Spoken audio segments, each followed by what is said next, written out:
about a month ago, I got to attend a class that Nicole and her mom Pam did at Genesis Yoga. And, I've always felt like there was something that I was missing. Like there's something about my health and wellness. Like I've been on a journey for 3 years, and there was always this like intuition that there was something else I needed to learn. And then when I sat in that class that day, I was like, oh, where has this been? Where has this been? So I'm super excited that you're here, Nicole, because you brought this information to me and I want to bring it to everybody else. So tell us about yourself and your family, and let us know, a little bit more about you to get started. All right. Well, I'm just a walking train wreck. I am married to Robert, love of my life, truly. I have 3 kids, one that is 13 years old, a girl, Ava. Then I have Abby, who is 6. And then I have my son, Cooper, whose birthday is today, and he turns. Keep going. He turns 4 today. So what are those ages again? It spans from 4 to what? Okay, Ava is 13, Abby is 6, and Cooper just turned 4 today. So we literally just got done with his celebratory blueberry pancake breakfast. All right. That's what he wanted. I'm a homeschool mom. We homeschool through Classical Conversations. I work for a law firm part-time, and I'm back in school for Ayurvedic medicine. And then we have lots of activities going on. So I just kind of run. I'm just a ragged mom, just trying to survive. So it is part of your constitution too. That's right. We don't want any free time. I want to fill it up. Right. And we can get into that in a minute, but that was something I learned that day is what my dosha is. And it explained so much. So give us a short explanation of Ayurveda. She had to use the word short. So Ayurveda is the science of longevity. And in Ayurveda, which I could say so much, but just to simplify it, we use diet, lifestyle, and herbs to help treat your symptoms, to prevent disease. We treat all aspects. So we don't just look at one thing and go, okay, well, you just need to do this. We look at your spiritual aspects, whether you've had any trauma in your life. We look at what's going on with you physically and emotionally, because all those things play a part. So we just don't leave anything out. Like, we want to know about you. And so it takes a while to get there. So usually when I talk to people, it's about 2 hours, because I want to know everything about them. If one aspect of our life is out of balance, the rest of us is going to be out of balance. So we just can't fully heal till we tackle all of that. So that's what I love about it. The other thing I will say about it is it's a very common sense approach. Mm-hmm. It just makes sense. In the end, it just makes sense. It's, we don't want to eat salads in the winter, right? Because those are cooling foods and it's just going to make us cold. We want those warm soups, those comforting foods. It's all about the seasons and doing what's right for our body. So that's what I love about it. It's also like you can just use whatever you have on hand right now, or you could go really deep. Like sometimes I get carried away ordering certain herbs or just different products. So it's kind of what you make of it. Right. Oh, I had a thought. I just lost it. So it's not just one thing. It's like your whole mind, body, and spirit, and looking at it in the big picture and not focusing on illness, but on wellness. Right. That's exactly what it is. That's what I love. And the other thing that I love about it, I'm sorry, technology, we're always talking over each other, I feel like, but I'm sorry. Okay. The other thing that I love about it is that it's very individualized. Like, I'm not going to give you and your husband the same things, even though y'all might have the same symptoms, like, because you're going to be different. So it is not, you have cancer and we're going to give you the same drugs as every other person that has cancer. It's really specific to you, because not everything works for everybody, Right. And we say that, one person's medicine could be a poison. I mean, literally, like an onion is great for some people, but it's not great for other people, right? So we just look at it, and I always like to talk through it so people really do understand why you're doing what you do. Like for me, I have to have the answers. I have to know why we're doing this. So that is what I just love. And it's also a way to like prepare your body to build health so we can avoid supplementation. So not ever saying that Western medicine is bad, but there's so much we can do that we have power over. Like we have control of our health, and we don't always have it to give it to somebody else. That is what I love about it.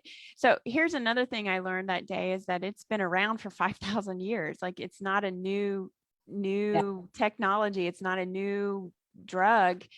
And from what I understand, it's practiced in India, but I also know that the French eat in seasons. They don't eat out of season. So it really is something that Western society has kind of not embraced until now, I think. And I think it's the perfect time to do it because we all are interested in our health right now.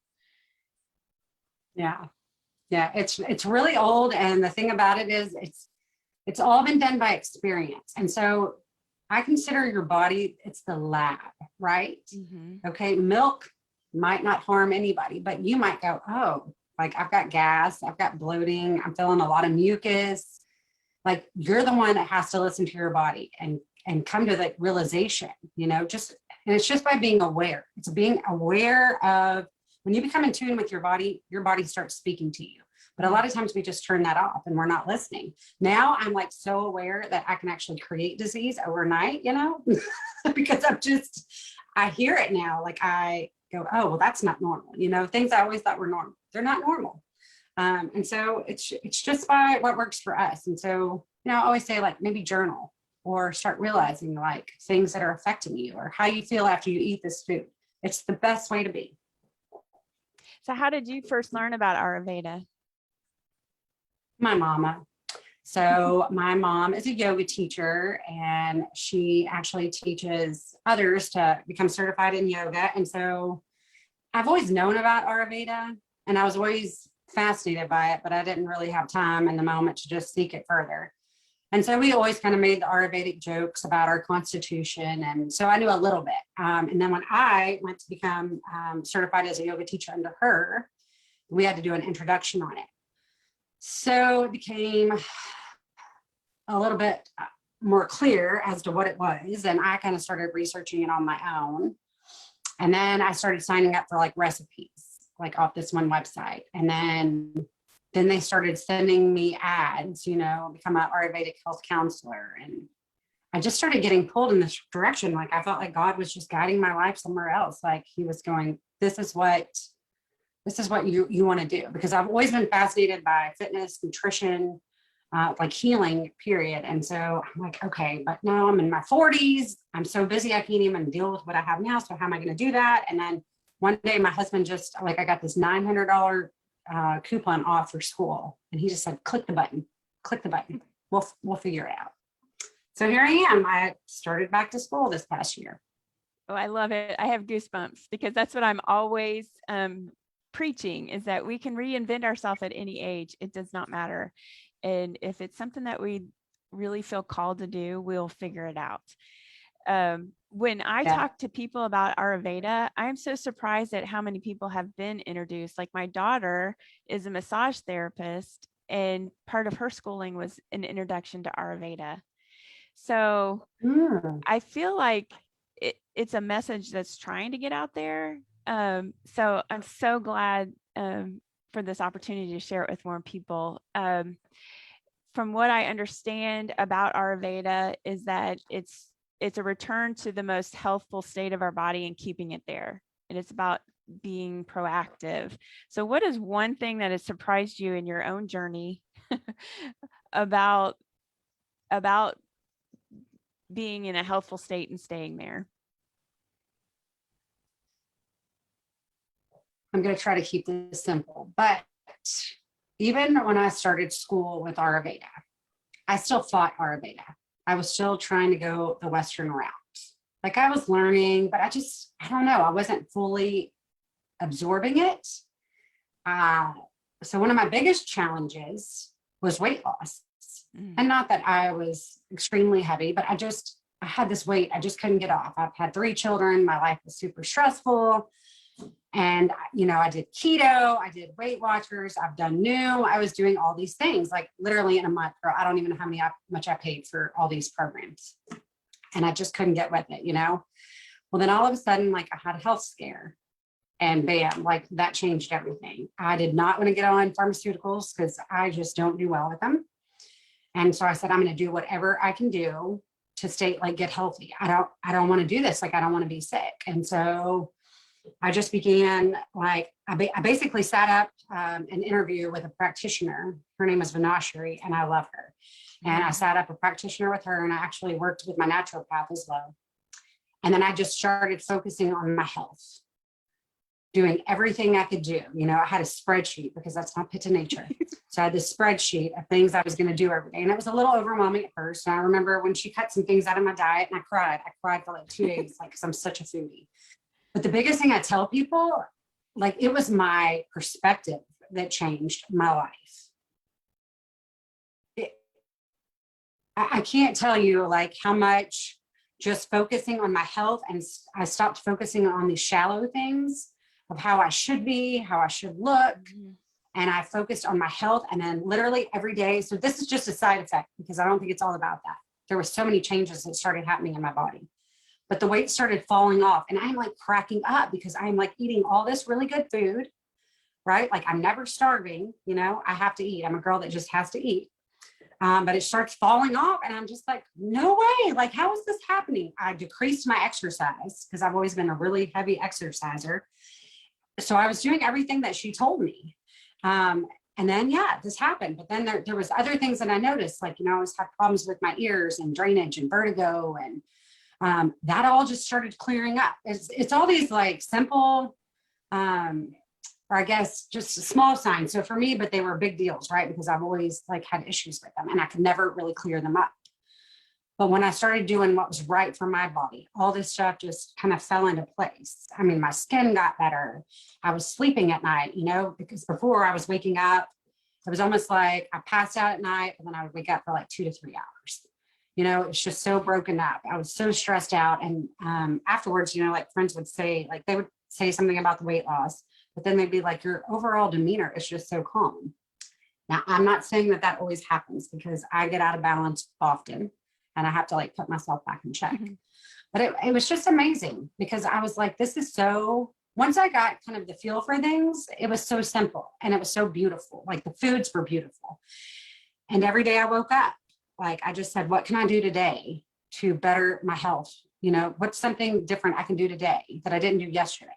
And I also before had this very all or nothing attitude.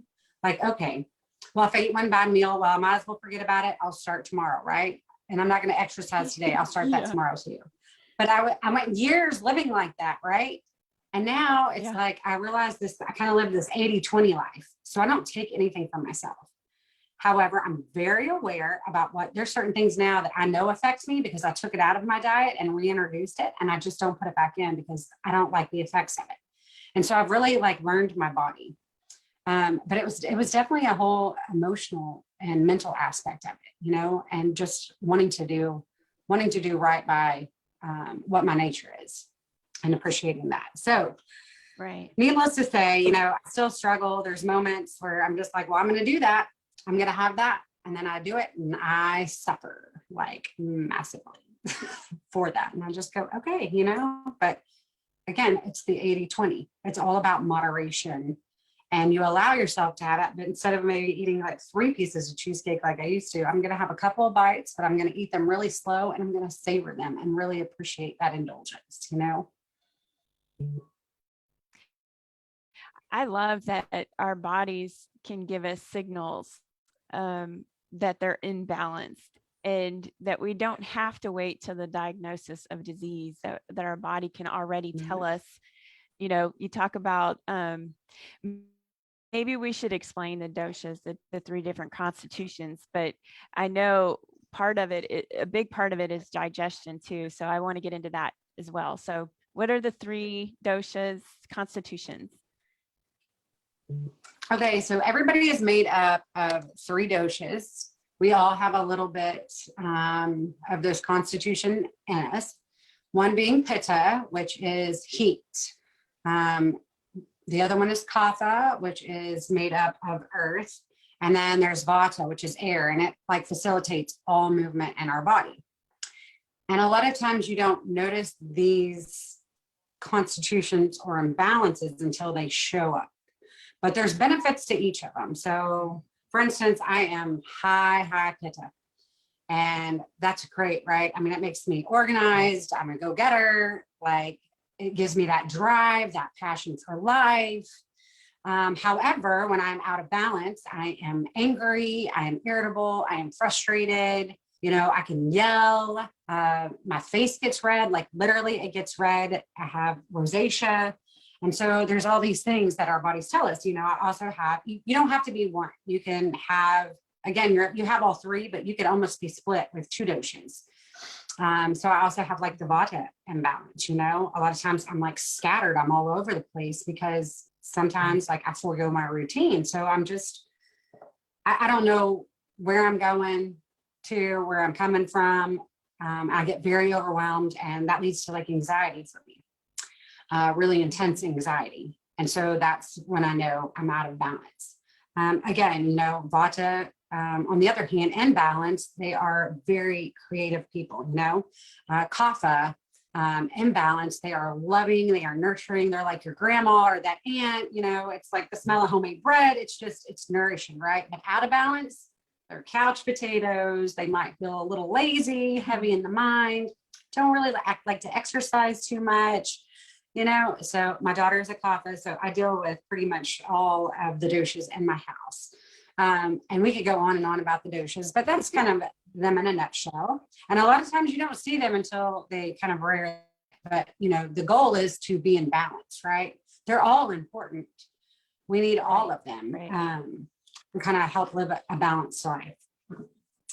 But in the way we figure those out, because people always want to know, well, what am I? And so what I tell people, there are quizzes all over the internet that you can do to find out what you are, or we can just meet and I can help you find that, because a lot of times what you were born as and what you are struggling with now are different. So your imbalance might be different this month than what it might be next month, right? We're always changing. We're constantly changing. And maybe we're getting one aspect of our life in check, but there's another one that's suffering, you know? Like, I've really gotten the food thing down with Ayurveda, but I really struggle with being still and being mindful and, you know, just allowing myself to breathe. So my vata can be pretty intense at times. I did a quiz, but based on what you taught on that class, I already kind of figured out what I was. I am definitely favored the pitta constitution. And then a lot of that, but I'm also a vata, so that explains why I'm creative. It made so much sense to me. It's like, wow, okay, this is like all of the personality quizzes and all that stuff. It just totally explains everything. But I love that under the different doshas, the constitutions, there's foods that you should avoid and not avoid or add to your diet, because digestion is a key part of that. And you know, you just said that your daughter's a kapha, but you're a pitta. So one of the girls in our class asked a great question, like, what do you do if you have a family of 5 and everybody's different? How do you cook for them? So I do have a family of 5, and we all struggle. We all have different constitutions. So all constitutions show up in our house. So this is what I say for like the newbies. You cook for the season, right? Because we always want to cook in season. Like if you're brand new and we're not diving deep, you're not meeting with a practitioner, cook what God's giving you right now. Like whatever's coming up in your garden, eat it. You know, there's just certain times of the year that we should eat certain foods, you know? And then when it gets to the table, then you can spice for the dosha. So for me, I don't need anything pungent and heating, right? I need something like parsley, cilantro, dill is really good. Whereas my daughter Ava, she needs a little kick. Like she's good with pungent, right? So she can add some red pepper, black pepper, anything that's pretty heating and that's going to get like her lymphatic system moving and just kind of give her that edge, right? And then Vata like tends to go with some warmer spices. So like garlic is really great for Vata, you know, ginger can be good. So it really all depends. But I always say cook for the season, spice for the dosha. However, because people do get confused with this, especially when I work in households, the best diet, I say diet because that's what we call it, like a pitta pacifying diet is actually the best way to go when you have multiple doshas. Like it's the most doshic friendly, if you will. And honestly, they would probably all benefit you if you're on the standard American diet, SAD diet. Any of these diets would be better than the standard American diet, but the pitta pacifying is actually going to almost cover everybody in a sense. Like it's going to be, you would already notice so many changes. But you know, I really do try to work with people like very specifically on what to eat, what to avoid. And so again, that brings them back in balance. But that'd be the way to go.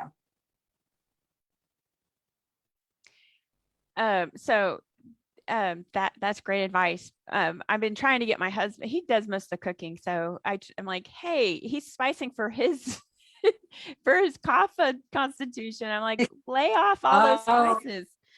It's killing me. Yeah, that's going to heat you up. Yeah. And see, I love spice, but see, he doesn't want me anymore heated. Yeah. And see, we're drawn, when we're out of balance, we're usually drawn to those foods. So like, I love Thai food, curries, like anything with spice, right? I mean, shrimp tacos with jalapenos on them, like Mexican food. Like I mean, that's my favorite types of food. Like the hotter, the better. But usually it's because like I'm out of balance. Well, now I actually don't crave those foods anymore. And there's another little trick that if you get really deep into Ayurveda, like I said, the more you like, the more you know, the more you don't. But when I do want that curry, like I cannot resist, then I'll get it like spiced on a 1, right? So I don't go like 4 anymore, but then I will like eat a little thing of applesauce and I'll drink some coconut water. So those are cooling foods. And so I can have that indulgence. And usually I do it in small quantities because if not, it really will affect me. But then I just almost put that fire out, right? So you can learn these little tricks that if you do that, like there's some ways you can combat that. So I call it like getting, you know, it's kind of like cheating. But again, like we don't want to take anything away, you know, that we do like. So it's got to be a moderation kind of deal. So studying Ayurveda is so fascinating because I guess, you know, like for me, it is simple, but I can see it lost in the weeds and like dig deep. And the more you know, the more you want to know more. So where is a good place for people to start if they are curious about Ayurveda? Okay, so I will say that Banyan Botanicals, it's a website. They make things really simple because I think Ayurveda, if you get on certain sites, is super overwhelming. So I love Banyan. They just lay it all out in like English. It's not Sanskrit. Some of the other ones I found that like even I going through school, I'm like, what? So Banyan is a great website. And then the Joyful Belly is a great website. And they both have quizzes on there. So if you're just curious and you want to find out. And another place, like, and I wrote this stuff down to talk about, like, if you just wanted to start like right away, you want to walk away from this and start Ayurveda. Like I have what's called the soul diet. Like it's the soul diet. So it's eating seasonally, eating organic, eating unprocessed, and then eating local when you can. And I know local is not always available to everybody. So if you can stick with the first 3, but you know, I'm sure you know a little bit about microbes on your vegetables. Like that's why those things are really important because they help our microbiome. But if you just start with just the soul diet, you've already improved yourself, like probably 80%. The other thing that I made a note on is to like, we are key on routine. Like routine is a must. And so your body, for instance, eating, like it expects to get fed at certain times of the day. And so, eating breakfast, eating lunch, eating dinner, allowing 3 hours between whatever you eat so that your food will digest. And you eat when the sun comes up and you eat when the sun goes down. And then you just try not to eat within 3 hours of your bedtime. And so I get it. I'm a mom, right? A really busy mom, and that doesn't always happen. So I just do the best job I can in those circumstances. Sometimes I do eat and drag, but that's not what Ayurveda recommends. You could probably Google the healthy eating guidelines, and that honestly takes care of usually 90% of digestive issues. And that's things like just being mindful at your plate. So before I was kind of like a shover, like somebody's going to steal my food. And now, I sit there and my friends are still eating 40-minute, I'm still eating and they've stopped 40 minutes ago because I chew my food, and then I watch my portion sizes. I just don't go crazy because I used to, I felt like I always ate like a man, 3 plates and my kids' plates, and now I just enjoy that and I savor that. Same thing with sleep. So having a sleep schedule, super important, turning off electronics before bed. At least an hour. I would like to see 2 hours, but I know that that's not possible in today's world sometimes, but we just start striving for things, right? But the body loves routine. And so we are that's one place we start is you got to get a routine.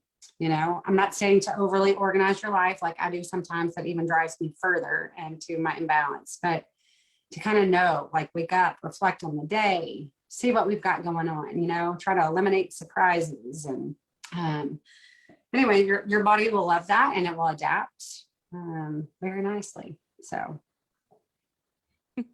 I love routine too. I have a routine in the morning that my husband makes fun of me for.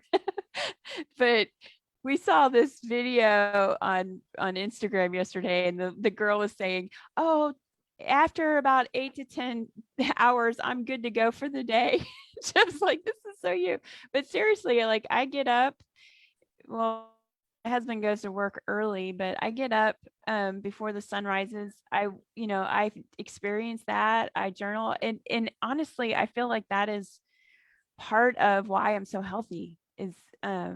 Is that, of course, I have a lot of work to do because I learned some things that I was supposed to avoid that I love. So, finding a way to do that in moderation and that is where my work is right now, I think. Wow, there's just so much. There's so much Ayurveda, that's the thing. It's I'm sorry, I'm talking over you again. I couldn't hear you. No, just the one thing with Ayurveda, so when I left, with from my meeting with my practitioner, and she gave me all these things, right? And she looked at me and she straight up said, if this list stresses you out in any way, don't do it, because we're trying to limit stress, right? We're trying to induce peace in your life. So every day, just add something on, or just every week, try something new. And it was a little stressful at first, but I will say that, I really made myself a priority with that routine. And I did think at first, this takes so long. It was oiling, I was trying to do everything to avoid, again, going on meds and getting this diagnosis, right? But then I just started doing it. And then I'm figuring out ways oh, I can do this. While I'm oiling, I can unload the dishwasher, right? And then it just didn't take long at all. I was pretty much done by 8 a.m.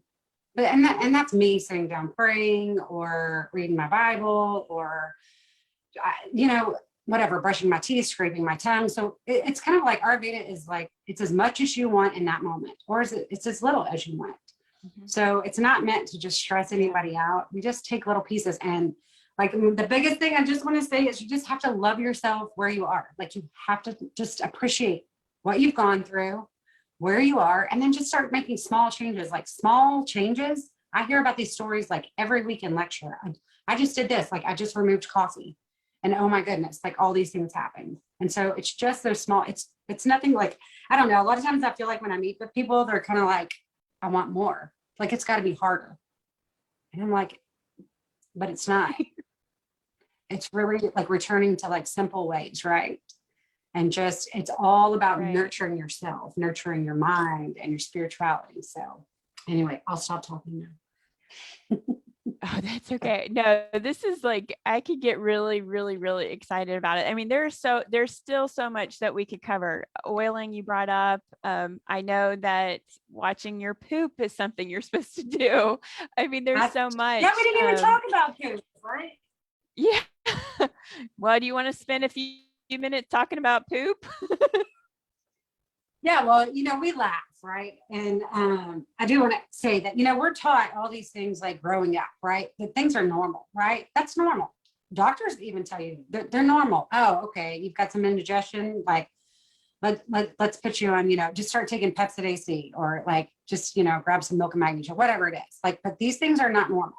These are our body's way. Like, this is our body's way of saying, nope, something bigger is coming, right?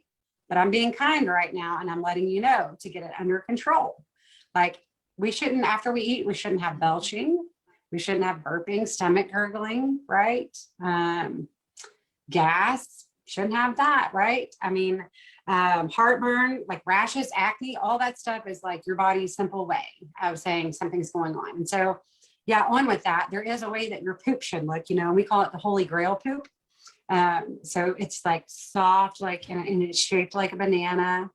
It's cinnamon brown, right? And rarely do I achieve that, but I try, and it's like gotten better. And so we do talk a lot about poop in Ayurveda.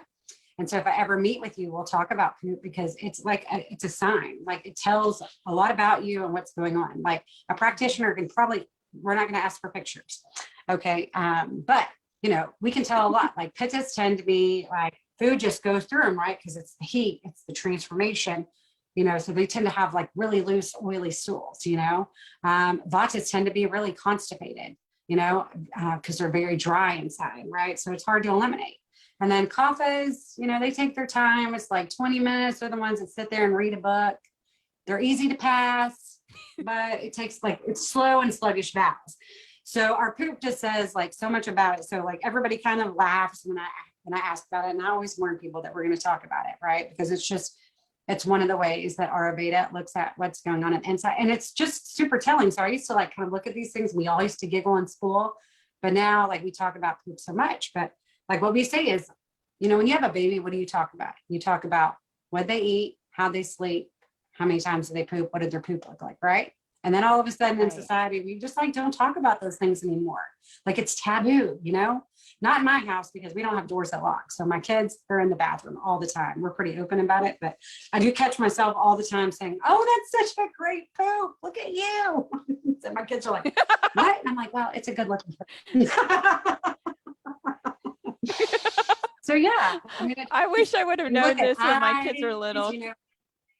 Oh, I can't even help myself now. I mean, I went in there after my son this morning and I was like, oh, we have bubbles in our urine.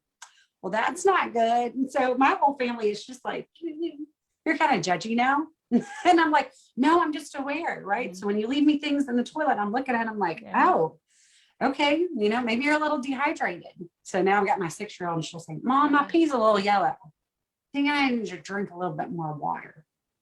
And I'm like, yeah, well, probably so. So cute. Yeah, so there's a lot we look at. And again, it's just getting to know your body and listening to what your body is saying. And, we kind of help guide that along to maybe one day you won't need us, because you learn your body so well. Yeah. Yeah. Oh, I'd love to get to that point. So we've covered a lot, and I hope that my intention is that people just get curious about this. And, I'm not real good at watching the Facebook Live. So if there's anybody on here or anybody that watches the replay and you have questions, post them in the comments and one of us will get back with you. But how do they get in touch with you? Okay, so I have a Facebook, and you can go to my personal or my business. The work or the one is called the Nourishing Yogi TX. And that's kind of my yoga / Ayurveda. However, I will tell you, I don't post a lot on it right now because I'm just super busy in school and drowning, but I do check it. It's just, I'm not on social media all the time. I always get to it. It just takes some time, usually within a day. And then you can go to my personal Facebook, which I'm sure I will have to spell out for you, but that's Nicole off Charzik Enckhausen. So I can text that to you if you want to post that, but either one of them is fine. You can send me a message. If Tiffany knows you well enough, I'm happy to give out my cell phone number. It doesn't bother me. I actually respond best to text messages because they're right there, and by email, but I can give that all out. But that is for sure a place you can find me and reach out. So yeah, so if you're super interested in getting connected, just even put in the comments that you want to get connected, and one of us will make sure Nicole sees this. I almost called you Pam. that's okay. I'll take so it. Was there anything else that you wanted to make sure people know about Ayurveda before we close for the day? No, I just don't want people. I do believe that you can kind of look at it and go, because it can be really super deep, but it's like when you are guided, it's just really simplified. Like I probably, I work with friends and stuff, and I do explain a little to them. But it's almost like I don't want people to know too much because you get overwhelmed and then it's almost scary. And it's really not. It's like once you kind of get it under your belt, it's just really simple. And so if you're reading something and you're like, what? I mean, you've probably just gone a little too far. But I think Banyan does a great job. I mean, that's a great place to start. So if you figure out your constitution, they have it very clear of why, like what taste you should favor, right? What taste you should avoid. And so they do a good job, I do think, of making it simple. I just probably would stick with them. And then like our website, my school website, Joyful Belly, has tons of great recipes when you figure out what you are. And don't be mistaken, we are not vegetarians. So many of those recipes look like they're vegetarian, and I kept going like, well, where's the meat? Now it is on there, but you have to search. But I kind of add my own proteins to things. So anyway, but yeah, just don't get overwhelmed. Start slow and reach out to me with any questions because I'm talking about Ayurveda. Well, I'll put those links to those two websites that you recommend. Once this is posted, I'll go back in and put the links on there for people to check them out. But thank you so much. I get so excited about stuff like this because I really do believe that we can create our own life and we can have control over our health. And I think this is a very common sense way to be in control of our health and what happens to our bodies. So if there's not anything else, thank you so much for taking the time to explain this to people. And I know it's going to pique the curiosity of so many people. If they are not on live, they'll watch it on the replay. So that's all we got. So thanks, Nicole. Well, I thank you for having me and just letting me talk about it. And yes, I could say a lot more, but I'm going to let everybody go today. But really, thanks for getting the awareness out there, because it's just, I don't know, it's my testimony, right? I've seen it in my own life and I've seen it work for so many other people, and you just want to share. When you find out something that truly works and is truly simple, you want to get it out there. So yeah, thank you so much for having me. You're welcome. So I'll hit end here, and I guess we'll talk soon. Thank you so much. Thank you.